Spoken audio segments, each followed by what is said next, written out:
Es un saludo de Dios. Alguien que está cerca tuyo lo saluda y le da gracias a Dios en esta mañana. Sea bendito el nombre de nuestro Dios. Aleluya. Gracias, pueden sentarse. Agradezco mucho al Señor la oportunidad de estar aquí siempre con los pastores. Esta ocasión he venido acompañado de Pastor David Tames, que está en otra iglesia, y hemos compartido con la pastoral del territorio días de bendición. Y le agradezco al Señor por el pastor Faña, por la pastora, porque también cuando ellos van allá, pues nos vemos en República Dominicana, donde somos pastores. Reciban saludos de mi esposa, de la familia. Hoy ella está predicando en la iglesia donde pastoreamos en Santiago para servirles. ¿Cuántos han venido con hambre y sed de Dios esta mañana? Déjeme ver la mano levantada. A mí me gusta predicar en esta iglesia porque esta iglesia es una iglesia alegre, es una iglesia que aplaude, es una iglesia que glorifica al Señor. Miren, si yo les leo la Biblia en los Salmos, el protocolo de la alabanza, vamos a encontrar, el protocolo de la alabanza es alegre. El Señor dijo, vamos a restaurar el tabernáculo de David. Era un tabernáculo alegre donde se adoraba, donde se cantaba, donde se levantaba manos, se aplaudía, se gritaba. Hay gente que no le gusta, por ejemplo, como dar un gloria a Dios porque le da pena al que está al lado, a lo mejor lo molesta, quién sabe. Y por eso se mantienen así como muy tranquilos en el culto. Pero yo encuentro en la Biblia que el culto a Dios, el culto que Dios le enseñó a David, David es el hombre que nos enseña a alabar a Dios con el alma, con el corazón, ¿no? Está en la Biblia, en los Salmos. Y yo encuentro que el culto a Dios es un culto alegre, es un culto de alabanza, es un culto de gritos, es un culto de levantar las manos arriba y gritarle al Señor. Si usted no quiere hacerlo, pues no se moleste conmigo. Bueno, si usted no lo quiere hacer, yo tengo que respetarlo, por supuesto, pero no se moleste conmigo que yo quiero alabar a Dios porque me siento agradecido de Dios. Así que gracias al pastor Faña por su confianza y la pastora de estar nosotros aquí. Quiero compartir una palabra esta mañana con ustedes y voy a ir al libro de San Mateo capítulo 9, si van conmigo, Mateo capítulo 9, y ahí voy a leer lo que voy a hablar esta mañana. Si quieren ponerse de pies, bueno, pues mejor todavía porque es una reverencia a la palabra del Señor. Yo no sé si el abanico. Sí, porque Gloria a Dios. Y Mateo capítulo 9, en el verso 1, voy a leer el texto bíblico. ¿Cuántos están conmigo? Levanten las manos los que están conmigo. Si alguien aquí quiere que Dios nos bendiga, debiéramos pedírselo al Señor. Levante sus manos, te pedimos, Señor, que nos enseñes esta palabra esta mañana. Porque a decir la palabra de Dios, nadie puede enseñar a otro. Nosotros podemos dar información, podemos hablar, podemos decir lo que queremos, pero la palabra de Dios dice que el Espíritu Santo es el que nos enseña, que nos guía, y la unción nos enseña todas las cosas. Enséñanos esta mañana lo que quieres, Señor, porque nosotros estamos aquí para la gloria de tu nombre. En el nombre de Cristo Jesús, nuestro Señor. ¡Aleluya! Prepárese porque va a dar muchos aleluya esta mañana porque estamos en la casa de Dios. ¡Aleluya! Mateo 9, verso 1. Ahí está en pantalla. Entonces, entrando Jesús en la barca, pasó al otro lado y vino a su ciudad. Diga conmigo, su ciudad. Seguimos leyendo. Dice, sucedió que le trajeron un paralítico tendido sobre una cama, y al ver Jesús la fe de ellos, dijo al paralítico, ten ánimo, hijo, tus pecados te son perdonados. Dice el verso 3, entonces algunos de los escribas decían dentro de sí, este blasfema. Y dice más, y conociendo Jesús los pensamientos de ellos, dijo, ¿por qué pensáis mal en vuestros corazones? ¿Por qué? ¿Por qué? ¿Qué es más fácil? ¿Decir los pecados te son perdonados o decir levántate y anda? Pues para que sepáis que el Hijo del Hombre tiene potestad en la tierra para perdonar pecados, dice entonces al paralítico, levántate, toma tu cama y vete a tu casa. Entonces se levantó y se fue a su casa. Diga conmigo, su casa. Diga conmigo, su casa. Amén. Pueden sentarse. Damos gloria a Dios por esta palabra. Esta iglesia yo me siento cómodo predicando porque es que me siento bien en una iglesia donde adoran al Señor. Los predicadores a veces predicamos en lugar y la gente está como que no está allí. Pero estamos aquí para darle gloria al Señor y para disfrutar de la alabanza y para aplaudir, para gritar, para alabar. Es un culto alegre que se hace para la gloria del Dios del cielo. Aleluya. Aquí en Mateo capítulo 1 dice que Jesús entrando pasó al otro lado y vino a su ciudad. Es un texto bíblico que cuando uno lo lee uno dice, ¿en qué lugar estaba Jesús? En Belén, ¿verdad? Porque yo estuve en Belén y todos sabemos por la historia, por la escritura, que Jesús nació en Belén. No hay dudas de eso. Pero cuando dice que él estaba en su ciudad, la ciudad de Jesús, tampoco se refiere a Nazaret, porque en el texto se ve claro que no es Nazaret. ¿Saben ustedes dónde estaba Jesús en este momento? En Capernaum. ¿Por qué dice Capernaum como la ciudad de Jesús? Yo estuve en Capernaum también con mi esposa y cuando llegamos allá nos tiramos una foto en un letrero que hay entrando en la ciudad. Dice, bienvenido a su ciudad, a la ciudad de Jesús.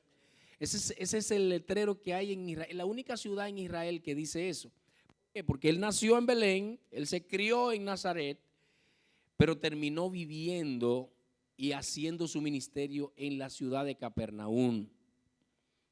¿Cuál es la razón? Y en el versículo final que está fijo ahí en pantalla dice, y se fue a su casa. Y la gente dice, Jesús tenía una casa en la tierra. Porque en una ocasión él le dijo a los discípulos, yo no tengo ni siquiera dónde recostar mi cabeza. Y la gente decía, pero ¿y realmente dónde vivió Jesús? Pero tanto ahí como en Marcos capítulo 2, el texto bíblico dice que Jesús sí tenía una casa. ¿Y cuál era esa casa? ¿Alguien sabe aquí cuál era la casa de Jesús? Jesús tenía una casa donde él vivió. Y en Marcos capítulo 2, verso 1 dice, entró Jesús otra vez en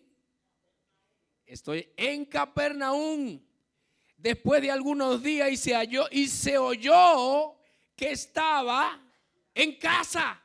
Él tenía una casa en Capernaum. ¿Cuál era la casa? Cuando uno llega a Capernaum encuentra que el hombre que vivía allí se llamaba Pedro. Pedro vivía en Capernaum. Y Pedro fue el que le dio su casa a Jesús. Creo que lo dije la otra vez cuando vine aquí a esta iglesia a predicar.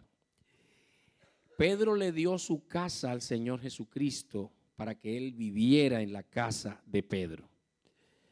Y la casa de Pedro se convirtió en la residencia de nuestro Señor Jesucristo. Pero ¿por qué si Jesús se cría en la ciudad de Nazaret, no se quedó viviendo allí?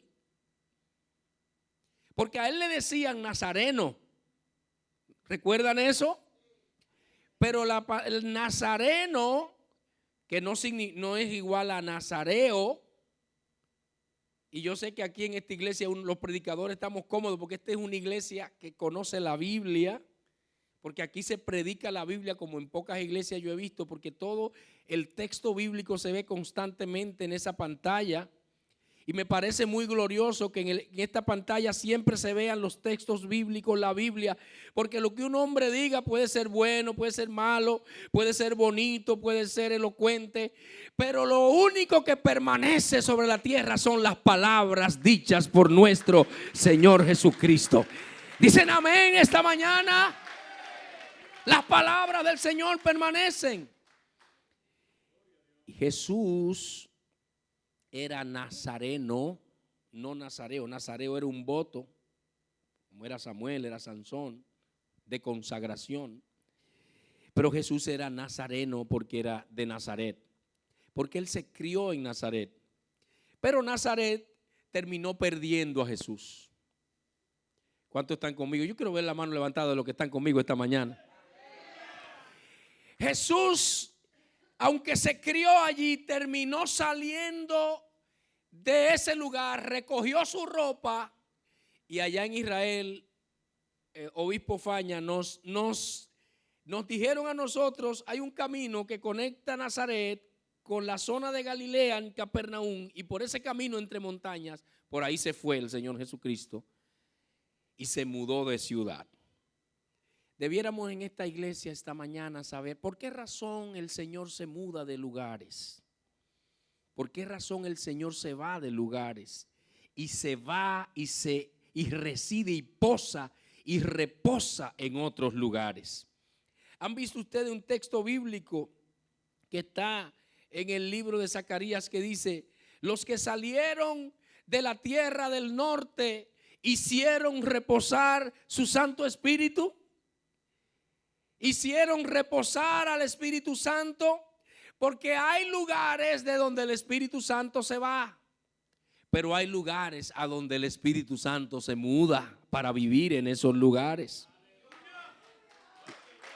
Alguien debiera darle gracias al Señor en esta mañana.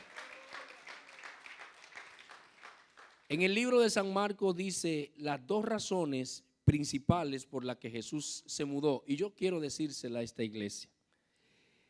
En el capítulo 6 dice el texto que Jesús, capítulo 6 de San Marcos, Jesús vino a su tierra en el capítulo 6 del libro de San Marcos. Y en eso es lo que dice en el primer versículo, la tierra donde él se crió, Nazaret. Y él estaba allí, pero él intentó allí hacer milagros. ¿Pero qué dice el texto? No pudo allí hacer milagros. ¿Por qué no pudo Jesús hacer milagros en Nazaret? El texto recoge claramente la razón por la que él no pudo hacer los milagros. Ahí mismo en Marcos capítulo 6, llegado el día de reposo, comenzó a enseñar. Estoy en el capítulo 6, verso 1, y comenzó a enseñar en la sinagoga, y muchos oyéndole se admiraban, pero es solo admiración, ¿no? Es como tú admiras algo, tú simpatizas como por algo. Y dice que la gente decía, se admiraba, ¿de dónde tiene él estas cosas? Oiga, qué pregunta. ¿Y de dónde tiene él esto? ¿De dónde saca él estos milagros? Y no, verso 3. Yo quiero que ustedes abran su espíritu, la pastora lo dijo esta mañana. En el verso 3 dice: ¿no es este el carpintero? ¿No es este el hijo de María, hermano de Jacobo, de José, de Judas y de Simón? ¿No están también aquí con nosotros sus hermanos? O sea, ¿no es este hombre, el carpintero, el ebanista que se crió con nosotros, que caminó con nosotros, que vive aquí cerca? ¿A qué le parece eso a usted? Es como la familiaridad que ellos tenían con Jesús, ¿no? Sentían que Jesús era alguien ahí igual que ellos. Este es el carpintero que se crió con nosotros, que no hay nada extraordinario en él. No hay nada glorioso y sublime en él para que pasen estas cosas. Así que, ¿qué problema tenía Nazaret? La familiaridad. Es como cuando tú tienes una buena comida que tú haces y cuando la gente llega, la come y la disfruta. Y la gente dice: qué comida tan rica, pero tú no la comes porque ya tú estás acostumbrado a esa comida. ¿Sí me están entendiendo? Es como el perfume. Tú te pones perfume y tú, cuando te pones el perfume, sales y luego ya tú no hueles el perfume, pero el que se acerca a ti sí se da, sí siente el perfume, porque el sentido del olfato se adapta al olor y ya tú no hueles nada ni sientes nada. Ellos tuvieron en su tierra al Salvador del mundo. Ellos tuvieron en su tierra al sanador, al hacedor de milagros, al Dios del cielo, Emmanuel, Dios en medio de nosotros. Ellos tuvieron al Rey de Reyes y Señor de Señores caminando en las calles de su ciudad, pero ellos dijeron: no, ese es vecino de nosotros. No.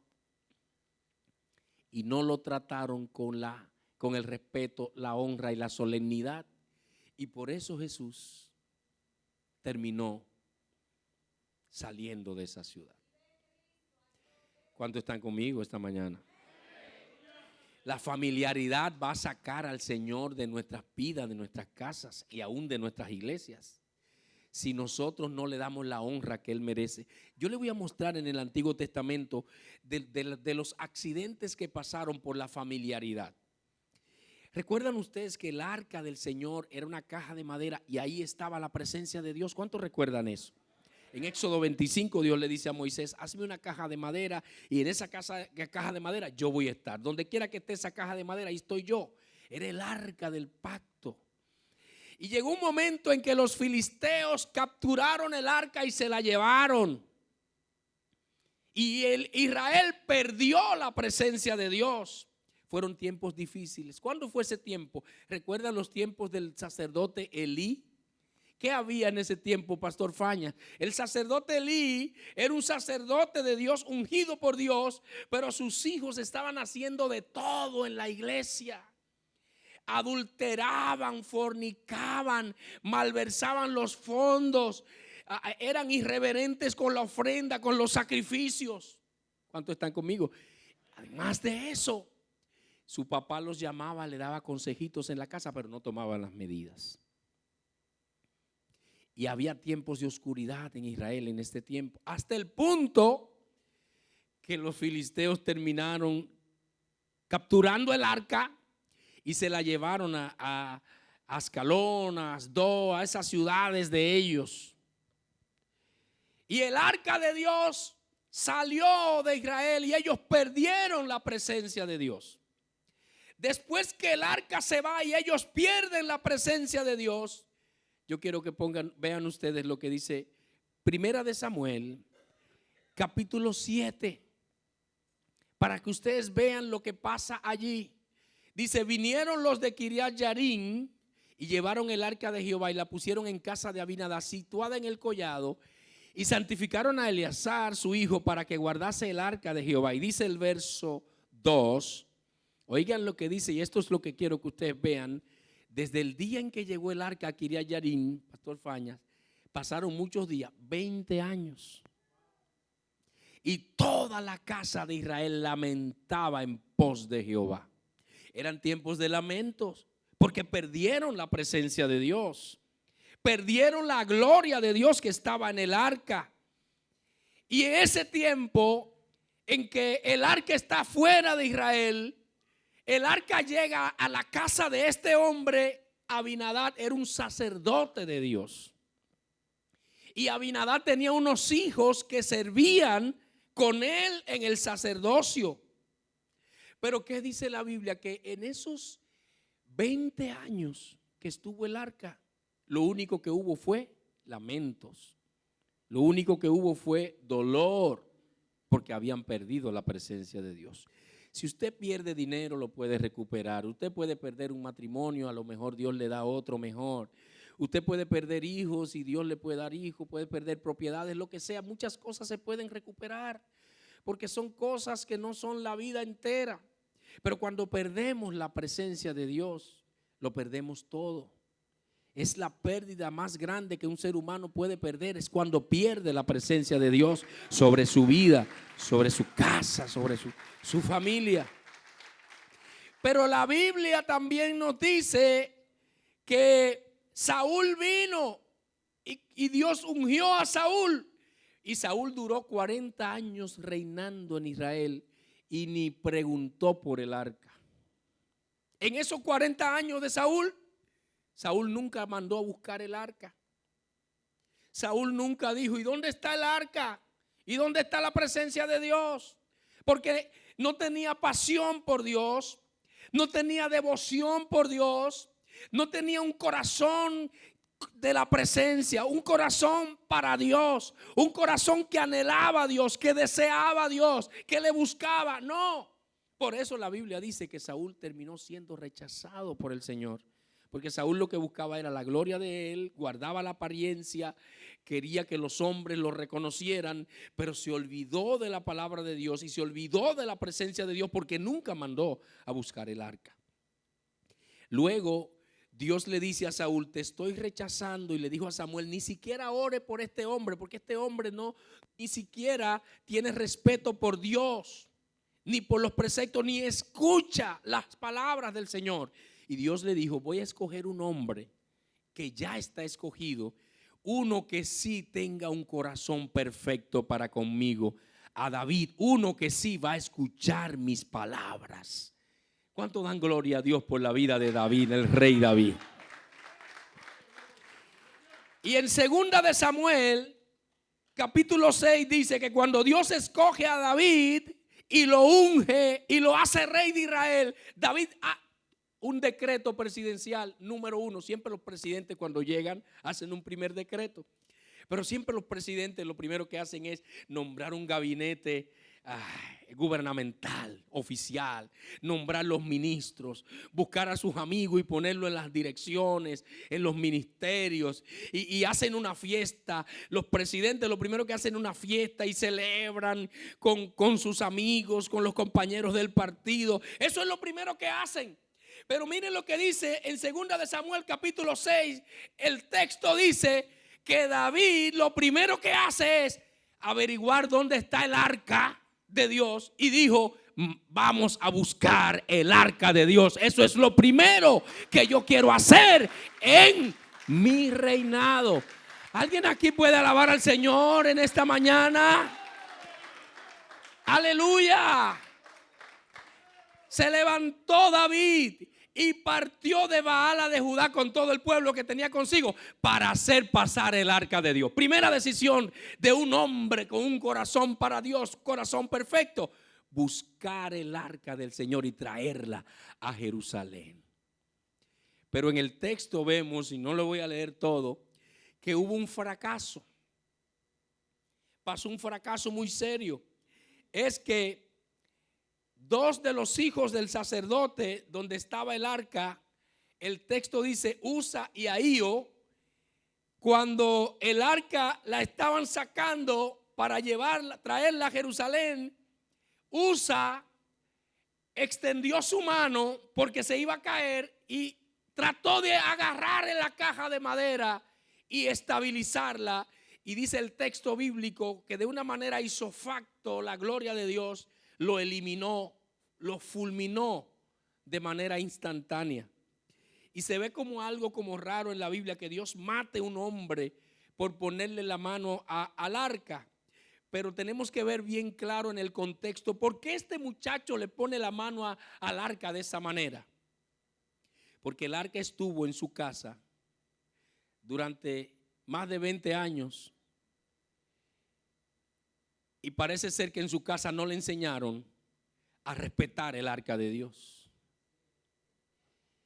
El arca estuvo en el medio de ese hogar, pero ese hogar tenía el arca como una caja de madera más que estaba allí, como un utensilio. Y él en el día y en la noche veía eso. Y la familiaridad, se familiarizó tanto con eso que se le olvidó que en esa arca estaba la presencia del Dios Todopoderoso, creador del cielo y de la tierra. ¿Alguien me está entendiendo esta mañana? ¿Alguien me está entendiendo en esta iglesia? Y por eso cuando el arca se está moviendo, él la agarra de una manera irreverente, porque nunca en su casa su papá le enseñó a él que ese era el símbolo de la presencia de Dios, que había que honrarlo, respetarlo, adorarlo, postrarse ante ella, pasar con cuidado alrededor y que estaba prohibido tocarlo. Solamente los levitas de Coat podían tocar el arca, pero no tenían el precepto, no tenían el mandamiento fresco, porque los dominaba la familiaridad, la irreverencia y la deshonra.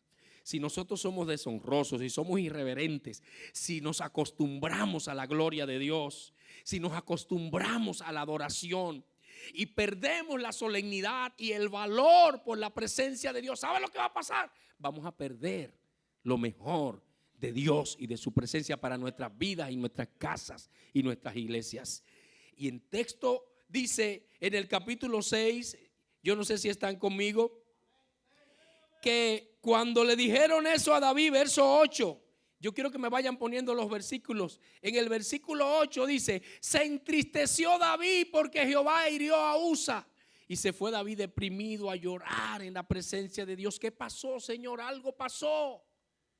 Y dice el texto más, en el verso 9, y temiendo David a Jehová aquel día, dijo: ¿cómo ha de venir a mí el arca de Jehová?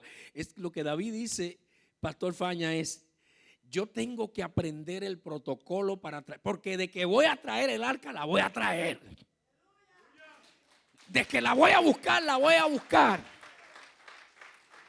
Y la Biblia no dice claramente que David procedió. Oiga lo que hizo David: averiguar el protocolo de cómo es que se trae el arca. Y averiguó bien cuál es el protocolo establecido por Dios. Pero yo quiero que esta iglesia esta mañana vea lo que dice el texto. De modo que no quiso David traer para sí el arca de Jehová a la ciudad, y la hizo llevar entonces a la casa de Obed-Edom. David dijo: llévensela a Obed-Edom, que era un portero, era un sacerdote del templo. Llévensela a él y guárdenla ahí en lo que Dios a mí me habla y me muestra la manera en que la debo traer. Y oigan lo que dice el otro texto. Y estuvo el arca de Jehová en la casa de Obed-Edom geteo 3 meses. Y bendijo Jehová a Obed-Edom y a toda su casa. Alguien debiera darle gloria a Dios en esta mañana. ¿Quiere darle gloria a Dios en esta mañana? Porque el arca de Dios estuvo 20 años en la casa de un sacerdote y no pasó nada en esa casa. Pero cuando llegó a la casa de Obed-Edom, Obed-Edom se reunió con sus hijos y la familia y dijo: esta arca que está aquí, hay que respetar aquí la presencia de Dios. Aquí todos los días cuando ustedes pasen por aquí tienen que arrodillarse aquí. Y aquí vamos a hacer un culto a Dios todos los días. Y hay de aquel que me le ponga la mano a esa arca. Y aquí se va a cantar a Dios en esta casa. Y aquí todo el mundo va a adorar a Dios. Y la Biblia dice que en 3 meses la gloria de Dios lo bendijo. Alguien levante su mano y dele gloria al Señor en esta mañana. Como tú tratas la presencia de Dios, así te va a tratar Dios a ti. Mientras en la casa de Abinadab los muchachos jugaban y brincaban y tiraban pelotas alrededor del arca, en la casa de Obed-Edom nadie podía ni siquiera levantar la voz. Y se hacía el culto a Dios. Y Obed-Edom enseñó que la presencia de Dios se respeta, que la presencia de Dios se honra, que ante la presencia de Dios hay que postrarse, que ante la presencia de Dios hay que arrodillarse, que a Dios, el Dios del cielo, es un Dios a quien se le adora, que el Dios del cielo es un Dios a quien se le honra. Enseñó en su casa el respeto a la presencia de Dios. Y en 3 meses recibió lo que otro en 20 años nunca pudo recibir. ¿Sí me están entendiendo esta mañana? La Biblia dice en 2 de Crónicas que los hijos de Obed-Edom, léalo para que usted vea, aparecen como príncipes, como señores, como los líderes más grandes. No fueron ni esclavos, no fueron siervos, no fueron del montón. Dice, fueron príncipes, fueron señores, fueron líderes principales. ¿Por qué? Porque el texto dice que Dios bendijo toda su casa. Es decir, que Dios bendijo la agricultura que él tenía sembrada.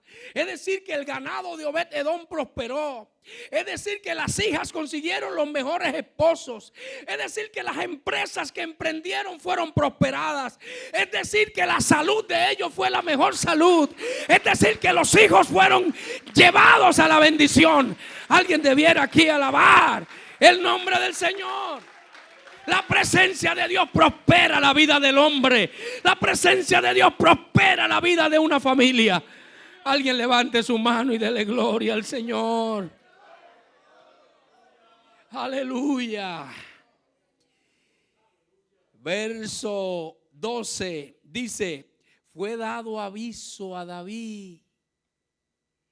Le llegó un informe a David. David, Jehová ha bendecido la casa de Obed-Edom y ha bendecido todo lo que tiene. Dios bendijo la yuca, Dios bendijo los plátanos, Dios bendijo las habichuelas, Dios bendijo los aguacates, Dios bendijo las gallinas, los chivos, Dios bendijo todo, porque la Biblia dice todo. ¿Cuántos creen en la Biblia aquí? Cuando Dios dice todo, es todo.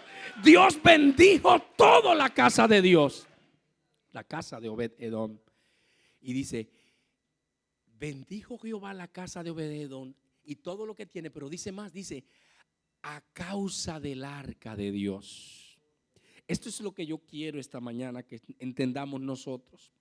No fue que él se fue a una universidad a hacer una carrera acerca de administración. No fue que se sacó el loto y le pasó como una suerte. No. No fue que Obed-Edom a lo mejor dijo, vamos a recogernos y hacer un plan de ahorro, a ver si hacemos algunas cosas y nos va mejor. No, él no tuvo que hacer nada. Lo único que la Biblia dice es, el arca de Dios llega a la casa de él y todo florece, todo brilla, todo prospera, todo es la gloria de Dios. La presencia de Dios bendice la vida de un humano. Alguien levante su mano y déle gloria al Señor. Esa es casi la presencia de Dios. Y David dijo, voy a buscar el arca. Entonces fue David y llevó el arca de Dios con alegría. Es decir, David dijo, la voy a buscar. Y él mismo la fue a buscar personalmente. Y buscó el arca. Y cuando David busca el arca, la trae. Dice el texto bíblico, ¿cuántos están conmigo? Yo quiero ver la mano para que no se me vayan, que todavía no he terminado. Dice el texto que David hizo sacrificio mientras venía con el arca. Y yo quiero que vayamos, en el texto dice que cuando el arca llegó, aconteció que Mical, es el verso 16. Aconteció que Mical era hija de Saúl y era la esposa de David. ¿Cuántos están conmigo esta mañana? Y cuando Mical ve a David danzando con toda su fuerza, con toda su alegría, celebrando, adorando, danzando, gritando gritos de júbilo, la alegría más alta que el rey David había tenido en toda la historia la tenía en este momento. Y dice ahí que vio que el rey David danzaba a Jehová. Y dice el texto, y le menospreció en el corazón. ¿Sabe lo que significa la palabra menosprecio? Pues yo le voy a decir lo que significa la palabra menosprecio. La palabra menosprecio significa menosprecio. Le quitó el precio. Le bajó el precio a lo único precioso que hay en esta tierra, es la presencia de Dios. Si tú le quitas el precio, el valor que tiene la presencia de Dios, ¿sabe lo que va a pasar contigo? Que el que va a perderlo todo eres tú y no Dios. Se lo demuestro por la Biblia. Dice la Biblia que ella lo menospreció. Y la palabra menospreció es menosprecio. La palabra menosprecio le quitó el precio. No era David, porque David estaba danzando delante de Jehová su Dios. Fue a Dios. Entonces el texto dice que ella le dijo que qué feo un hombre como tú, que eres el rey. Y te ves feo, esa manera en que haces. Porque tú puedes alabar a Dios, pero no tienes que acelerarte tanto. Ustedes no han visto los cristianos fríos cómo se comportan. Tú puedes alabar a Dios, pero no hay que gritar. Tú puedes alabar a Dios porque Dios no es sordo. Tú puedes alabar a Dios tranquilo en el silencio. Y yo no digo que no. Tú puedes alabar a Dios, pero no tienes que levantar manos. Tú puedes alabar a Dios, pero no tienes ahí que levantar la voz tan duro. Tú puedes alabar a Dios, pero no hay que hacer ruido. Eso le dice la gente a uno. Pero David le respondió: el problema que tú no estás entendiendo, Mical, es tu papá era el rey. Y este papá tuyo que Dios escogió era el príncipe de Israel, pero Dios lo desechó a él. Y a mí, que mi papá me mandó a trabajar afuera de la ciudad porque no me querían. Me pusieron el peor trabajo que puede tener alguien. Mi mamá me concibió en adulterio. Mis hermanos me trataban como que ni siquiera era de la familia. Mi papá se olvidó de mí. Todo el mundo se olvidó de mí. Y estando yo allá afuera, el Dios del cielo a mí me escogió y me trajo aquí y me hizo rey. Ahora yo lo voy a ir a glorificar. Ahora yo lo voy a ir a alabar. Alguien debiera levantar su mano aquí, mover su mano en adoración a Dios. Así que, mujer, tú no entiendes por qué es que yo alabo a Dios así. Es que Él me escogió a mí cuando nadie pensó en mí. Y miren lo que le pasó a Mical, para que ustedes vean que el que menosprecia la presencia de Dios no termina bien. Le voy a leer un versículo que es feo, pero es un ejemplo para nosotros en este día. Dice el texto último, el verso 23. Y Mical, hija de Saúl, nunca tuvo hijos hasta el día de su muerte. ¿Saben lo que le pasó a Mical? El vientre se le cerró. Un espíritu de esterilidad, porque el vientre produce vida, ¿no? Perdió vida. Pero la bendición más grande no fue esa. Ustedes recuerdan que Dios había dado una palabra profética, una profecía que decía que Jesús vendría de la genealogía de David. Ustedes recuerdan que Jesús era la raíz de David. Es decir, que el Salvador del mundo venía de la línea genealógica de David. Si Mical no menosprecia la presencia de Dios, hubiese sido la mujer que hubiese dado a luz al hombre que traía la línea de Jesús. E iba a estar inclusive en Mateo capítulo 1, iba a estar el nombre de Mical. El nombre de Mical iba a estar entre las mujeres prominentes y en la mujer del linaje de Jesús. Pero perdió el linaje por menospreciar la presencia de Dios. ¿Sí me están entendiendo esta mañana? ¿Sí me están entendiendo esta mañana? ¿Sí me están entendiendo? Menospreciar la presencia de Dios nos va a hacer perderlo todo. Y ella lo perdió todo. Perdió su generación y perdió ser una mujer prominente en los planes de Dios. Yo tengo muchas cosas más que decir, pero yo no quiero abusar del tiempo de ustedes esta mañana. Jesús se fue de Nazaret porque no valoraban su presencia, porque lo veían como el hijo del carpintero, lo veían como uno más, y perdieron el respeto y perdieron la solemnidad por él. En Mateo capítulo 4, verso 13, Mateo 4, verso 13, dice algo triste, dice: y dejando a Nazaret, ¿qué hizo Jesús? Dejó a Nazaret, vino y habitó en Capernaum, ciudad marítima, en la ciudad de Zabulón y de Neftalí. Y dice más, que comenzó a pasar allí para que se cumpliese lo dicho por el profeta Isaías cuando dijo ¿qué? ¿Qué dijo Isaías? Tierra de Zabulón y de Neftalí, camino del mar al otro lado del Jordán, Galilea de los gentiles. Le pasó cosas buenas a la gente de Galilea. El pueblo asentado en tinieblas vio gran luz. ¿Qué pasó con ellos? Que Nazaret se perdió lo mejor de Jesús y Capernaum recibió lo mejor de Jesús.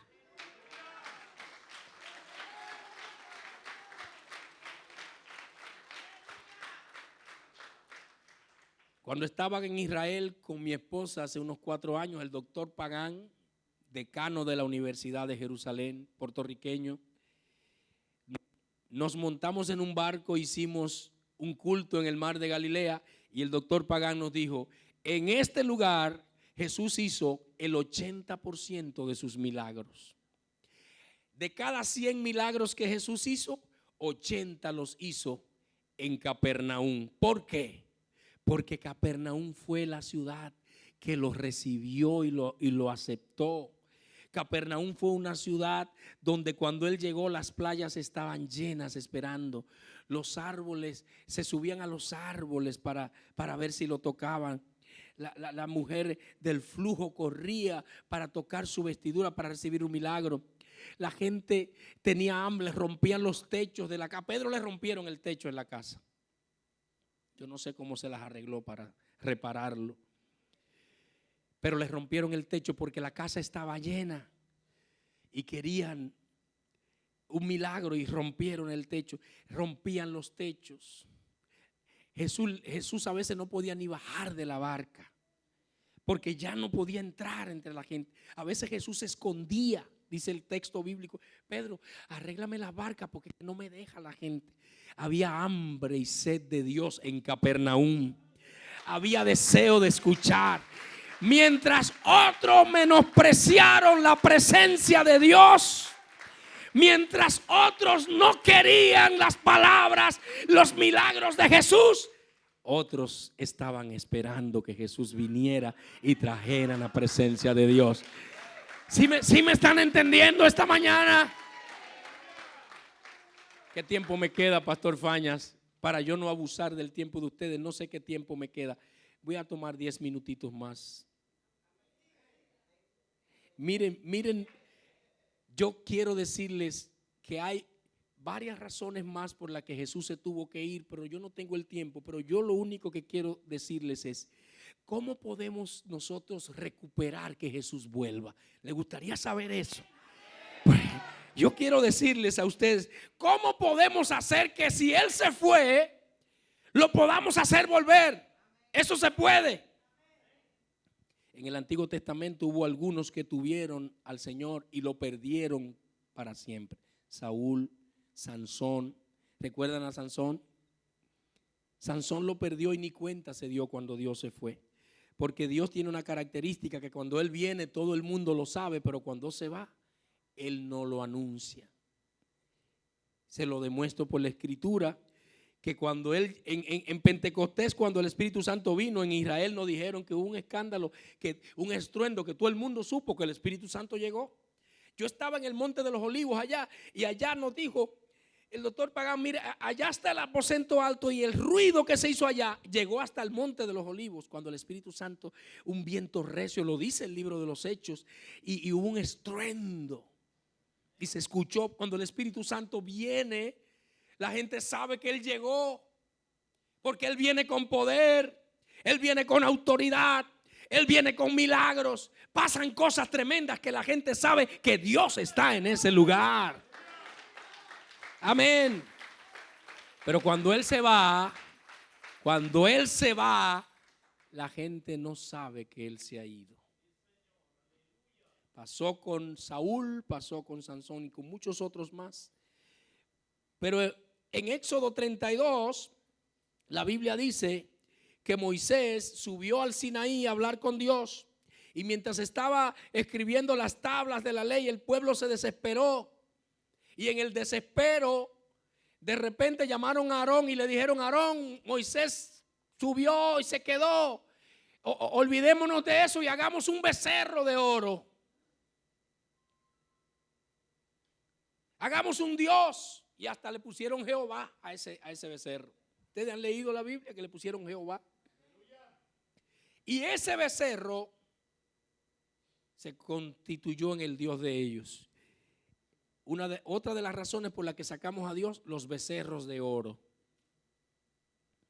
Un becerro de oro. Y me dice, ¿cuál es, pastor, que es un becerro de oro? Es el ídolo favorito de nosotros. Y no tiene que ser una estatua, no tiene que ser un santo, no tiene que ser un altar.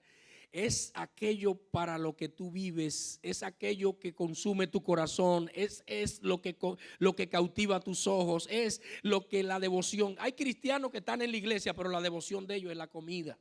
La devoción de ellos es el juego, son esclavos del juego. Hay cristianos que aman al Señor mucho, pero su pasión es el dinero, es la ropa, son los amigos, cualquier cosa en la vida se convierte en la pasión de sus vidas.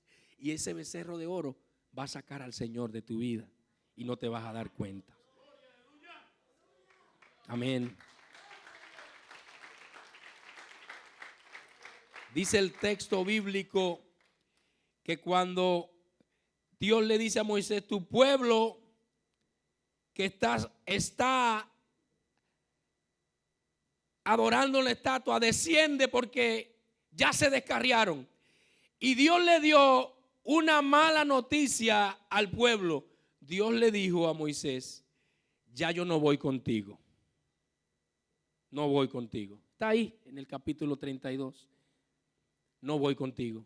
Dios le dijo en Israel a ellos, yo los voy a meter a la tierra prometida. Recuerdan que el Señor le dijo, yo los voy a introducir en la tierra prometida a ustedes. Los voy a introducir, dice el texto. Pero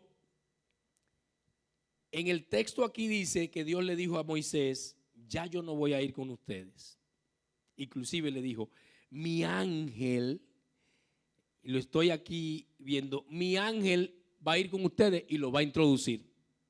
¿Cuántos están conmigo? Yo quiero que levanten las manos los que están conmigo, porque yo estoy hablando cosas muy serias. En esta mañana estoy hablando cosas muy serias aquí. Es que el pueblo se aparta del Señor, se aleja de Dios, rompen el pacto.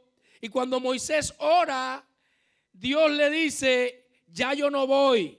Dile al pueblo que se levanten y que hagan lo que ellos quieran, pero yo ya no voy con ellos. Éxodo 32, ya yo no voy con ellos. Mi ángel lo va a introducir.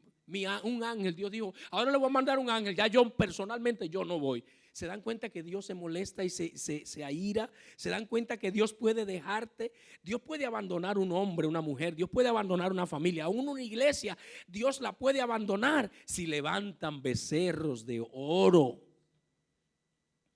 Pero estando así, Moisés se levanta y Dios le dice, miren lo que dice el capítulo 33, verso 1. Aquí está lo que yo le estoy diciendo. 33. Jehová le dijo a Moisés, anda, sube aquí, tú y el pueblo que sacaste de la tierra de Egipto, a la tierra que juré a Abraham e Isaac. Yo le dije a ustedes que yo, y hasta Abraham, que yo los iba a introducir. Yo se la daré a tu descendencia. Dios se lo prometió. Pero dice, y yo enviaré delante de ti al ángel. Ahora va un ángel con ustedes. Yo no voy. ¿Sí me entienden? ¿Sí me están entendiendo esta mañana? Cuando Dios le dice eso, en el verso 4 dice, oyendo al pueblo esta mala noticia, no era buena noticia, que Dios, después de 430 años, esclavos en Egipto, salen y duran ahí en el desierto más de 40 años, y ahora ya cuando están llegando a la tierra prometida, Dios dice, no voy con ustedes. No son buenas noticias. Y dice el texto bíblico que Moisés se lo dijo al pueblo, y la primera cosa que el pueblo hace, y eso es bueno, un pueblo que escucha. Cuando ellos escucharon, Moisés tomó el tabernáculo y lo levantó. En el verso 7 dice, Moisés conocía a Dios y sabía qué tipo de Dios es. Es un Dios que se ofende, y si se ofende y se va hay que hacer algo rápido. Y Moisés dijo, vamos a hacer una carpa, vamos a hacer una tienda en las afueras y vamos en esa tienda a orar y a buscar a Dios y a clamar. Y dice el texto bíblico que todos los días él le llamó el tabernáculo de reunión, un tabernáculo, un campamento. Y se levantó el pueblo todos los días. El pueblo se vistió de saco, se quitaron vestidas de príncipe, se quitaron las vestiduras de fiesta, se olvidaron de ellos y se vistieron de saco, se vistieron de luto, se vistieron de lamento, se humillaron, se postraron y comenzaron todos los días, se arrodillaban, gritaban, ponían la cabeza en el piso, lloraban delante de Dios. Moisés también lo estaba haciendo y se generó un ambiente de arrepentimiento en todo el pueblo. ¿Cuántos están conmigo esta mañana? Aleluya. Y comenzó el pueblo a clamar, a gritar, a buscar a Dios. Dejaron los deportes, dejaron los trabajos, dejaron los negocios, dejaron de emprender, dejaron de viajar, dejaron de hacer fiestas, dejaron de hacer parrilladas, dejaron de hacer salidas a la playa y comenzaron a buscar a Dios por la madrugada, por la tarde, por la noche. El texto dice que se generó el movimiento de búsqueda más grande en Israel en ese tiempo. Y dice la Biblia que cuando Dios vio ese movimiento de búsqueda, en el versículo que tengo enfrente, en el versículo 12, yo quiero que me pongan el 12 y de ahí voy a leer en adelante y voy a terminar ya. 33 verso 12. Y dijo Moisés a Jehová, tú me saca este pueblo, tú me dices a mí en Egipto, saca este pueblo y tú no me has declarado quién es que va a entrar conmigo, porque tú me dices que va a entrar ahora un ángel. Explícame qué ángel, qué ángel es que tú vas a mandar, quién es que va a ir conmigo. Sin embargo, tú dices, yo te he conocido por tu nombre, has hallado gracia en mis ojos. Moisés le está como poniéndola. A Dios le gusta que le recuerden las promesas que Él le hace a uno. No es que a Él se les olvida, pero a Él le gusta que tú le recuerdes lo que Él te ha dicho. Ahora pues, si es verdad que me dijiste que encontré gracia en tus ojos, te ruego que me muestres tu camino, que te conozca, que haya gracia. Mira esta gente, este pueblo es tu pueblo. No es mi pueblo, es tuyo. En Moisés, el pueblo se arrepiente, el pueblo grita, el pueblo llora, el pueblo busca a Dios. Y Moisés le recuerda las promesas a Dios. Y en el verso 14 dice, y Dios le dice, está bien Moisés, mi presencia irá contigo y te daré descanso. Ya. Dios llamó al ángel. Ya Dios había designado por decreto un ángel. Yo no sé si era Miguel, yo no sé si era Gabriel, yo no sé si era otro ángel, pero Dios llamó a ese ángel secretario y le dijo, quédate tranquilo, ya el pueblo se humilló, ya el pueblo oró, ya el pueblo doblegó su corazón, se quebrantó. El arrepentimiento mueve el corazón de Dios. El arrepentimiento hace que la presencia de Dios vuelva a nosotros. Dios le dice a Moisés, mi presencia irá contigo, yo estaré contigo y les daré descanso. Entonces en esta mañana, si el Señor ha salido de tu vida, si tú lo sacaste, porque Él no se va, nosotros somos los que lo sacamos. Si tú lo sacaste por tu pecado, si tú lo sacaste por tu irreverencia, si tú lo sacaste por tu menosprecio, porque tú valoras más la televisión, tú valoras más las cosas de este mundo, tú amas más a tus amigos que al Señor. Y mi pastor, yo amo al Señor, yo no amo a mis amigos. Yo he visto gente que sus amigos determinan su vida, sus amigos determinan su agenda, sus amigos determinan sus decisiones. Y lo peor es que son amigos impíos, amigos inconversos, son sus consejeros. ¿Cuántos están conmigo? Yo no quiero ofenderle a esta iglesia esta mañana. Yo no quiero ofenderlos esta mañana. Pero si tú sacaste a Jesús por la familiaridad, por la deshonra, por el menosprecio, si tú lo sacaste porque tienes un becerro de oro, ese becerro de oro que te domina, que te cautiva. ¿Cómo yo sé que tengo un becerro de oro? Porque eso es lo que yo pienso todo el día. Porque eso es lo que pienso en la noche al acostarme. Porque eso es mi primer pensamiento cuando me levanto. Lo que pienso, ese es mi becerro de oro. Yo no sé si han visto gente que cuando saludan a uno, Dios te bendiga, lo primero que dice, ¿viste lo que hizo Curry ayer? ¿Y viste lo que hizo fulano ayer? Y lo que sale por tu boca, ¿qué es? Lo que está en tu corazón. ¿Cuántos están conmigo? Por eso me gusta juntarme con su pastor, porque cuando yo me junto con su pastor, es como si tuviera la Biblia online. ¿Conocen la Biblia online? El pastor Faña es el único pastor que yo conozco. Yo conozco miles de pastores en América Latina. Es el único pastor que uno va con él. Y si te paras en 30 minutos ya te lleva por lo mínimo, aunque sean 20 versos bíblicos, es lo mínimo que te puedes llevar. ¿Cuántos están conmigo? La palabra del Señor. Amor. La segunda cosa que te va a hacer que Jesús vuelva a ti es la palabra de Dios. Por eso le mencioné al pastor. Cuando Esdras leía la palabra, ellos lloraban. Y Jeremías dice, ¿no es mi palabra como fuego? ¿No es mi palabra como fuego? La palabra de Dios atrae el fuego de Dios, la presencia de Dios a nosotros. Cuando los discípulos de Maús iban caminando con Jesús, iban hablando las palabras. Jesús hablaba con ellos y ellos escuchaban a Jesús, pero ellos no sabían que era Jesús. Pero ellos dicen, pero el corazón como que estaba ardiendo mientras estábamos escuchando a este hombre. Porque la palabra de Dios hace que arda tu corazón dentro de ti, te encienda el fuego, porque las palabras del Señor producen el fuego. ¿Quieres que Jesús vuelva a tu vida? ¿Quieres que Jesús vuelva a tu casa? Ama la palabra de Dios, ama las escrituras y vas a traer la presencia de Dios a tu vida.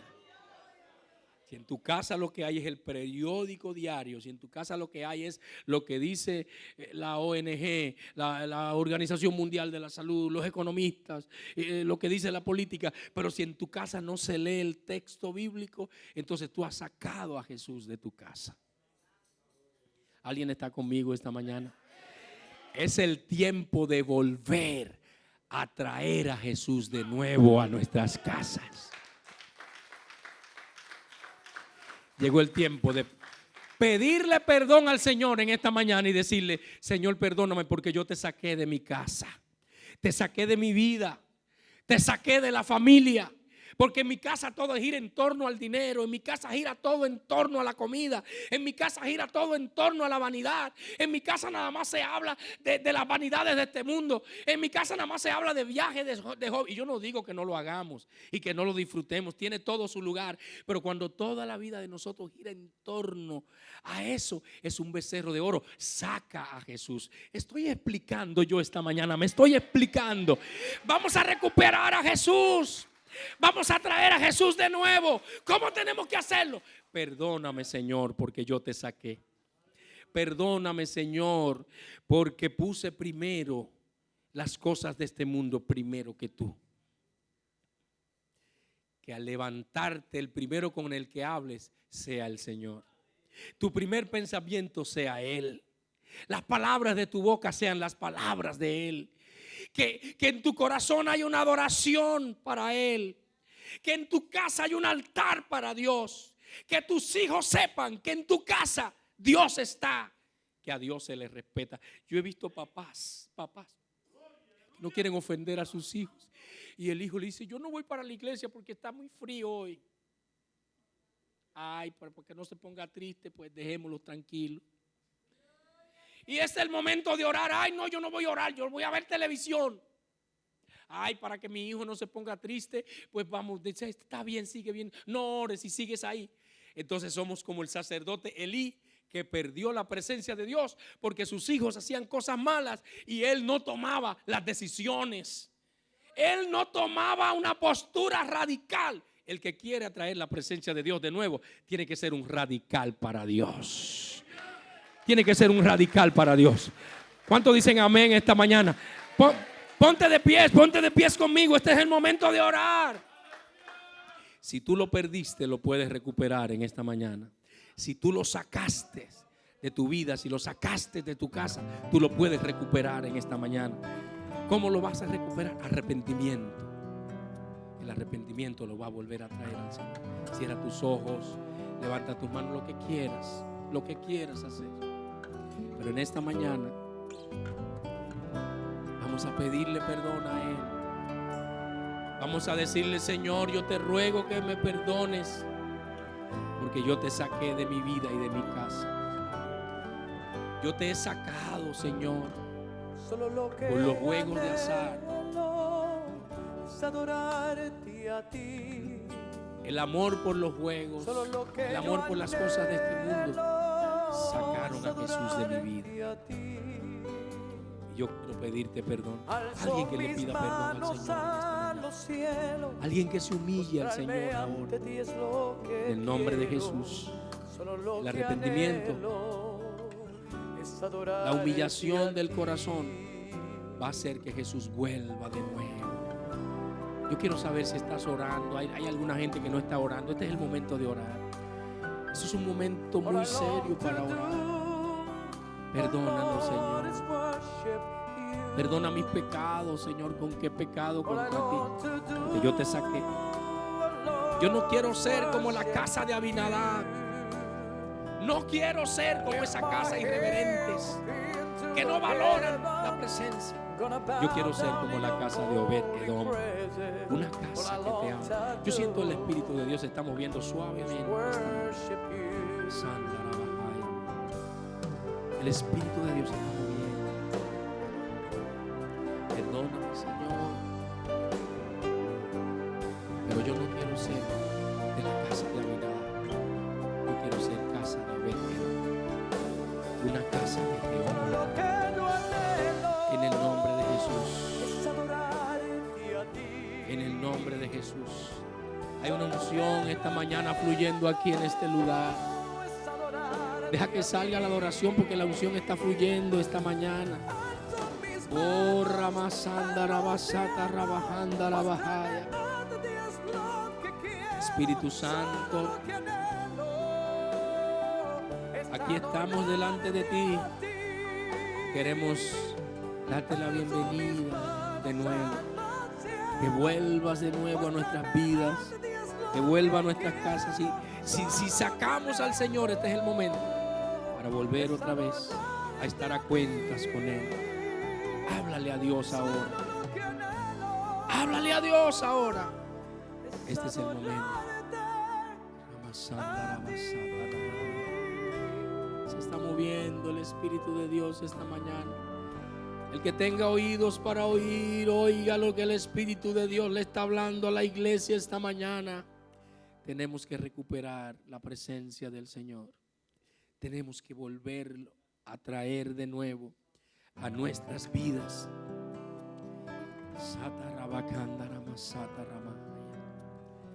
En el nombre de Jesús. Hay gente que están sintiendo el fuego ahora.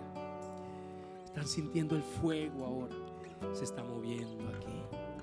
Esta es una iglesia donde está el temor del Señor. Lo mejor de una iglesia es que el temor del Señor esté. Que tiene unos pastores que aman al Señor, que tienen pasión por Dios. Pastores que tienen temor de Dios en el corazón.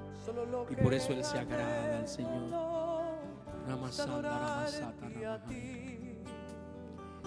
En el nombre de Jesús. Hay una unción aquí. Miren, yo voy a hacer algo ahora. Vengan aquí, la iglesia entera, vengan aquí al frente con las manos levantadas, porque voy a orar. Venga la iglesia entera ahora, la unción. El Espíritu Santo está muy cerca aquí. Está muy cerca el Espíritu Santo aquí de este lugar. Este es el momento. Habla con Dios. Habla con Él, porque hay una unción ahora. Quieres levantarle tus manos a Él. Pueden llegar todos, pueden llegar. En el nombre de Jesús. Por favor, háblale a Dios ahora. Háblale a Dios ahora. Este es el momento para que recuperemos. Hay muchas iglesias que lo perdieron. Hay muchos ministerios que lo perdieron porque no les importa. No les importa, pero a nosotros sí nos importa esta mañana. Señor, yo no te voy a sacar de mi vida. No te voy a sacar de mi casa. No lo voy a hacer. No te voy a sacar de mi iglesia. Este es el momento. Levanta tus manos al Señor. En el nombre de Jesús. El Espíritu Santo está fluyendo. Fluye, Espíritu Santo. En el nombre de Jesús. Estoy levantando una generación con un corazón para mí, dice el Señor. Aunque muchos anden detrás de sus dioses, pero esto es lo que Dios dice. Está levantando una generación que le ame y le sirva con todo el corazón. Toma esa unción para ti ahora en el nombre de Jesús. Toma esta unción, toma esta unción, toma esta unción. Recibe la unción del Espíritu Santo. Hay mucha unción aquí. Yo no sé si ustedes la pueden sentir. Gracias, Padre, por esta unción tremenda. Está quebrantando el Espíritu Santo nuestros corazones. Los está quebrantando ahora. Los está quebrantando el corazón de nosotros ahora. Gracias, Señor. Amor por la presencia de Dios. Amor por la presencia de Dios. Esto es lo que nos va a llevar a nosotros a la victoria. ¿Cuántos quieren esa victoria? Levanten las manos. Tómalo ahora. Tómalo ahora, tómalo ahora, tómalo ahora. Levanta tu adoración, levanta tu alabanza ahora. Levántalo ahora. Tómalo, tómalo, tómalo, tómalo ahora. Oh, rababasanda, la basaya, rabajaya, la bajanda. Oh, gracias, Señor. El Señor me dice que hay varias personas con espíritu de muerte que Él estaba muy cerca de ellos. Se va fuera ese espíritu de muerte ahora mismo en el nombre de Jesús. No sé por qué el Señor me está trayendo esa palabra. Alguien, si tú sabes que estaba contigo, lo sentía cerca, ven rápido aquí al frente. Ven rápido aquí al frente porque el Señor sabe por qué trae la cosa. Se va fuera ahora mismo en el nombre de Jesús. Se va fuera porque son mentiras del enemigo. Son mentiras. Ustedes levanten las manos al cielo y declárense libre ahora mismo en el nombre de Cristo. Se va fuera ese espíritu.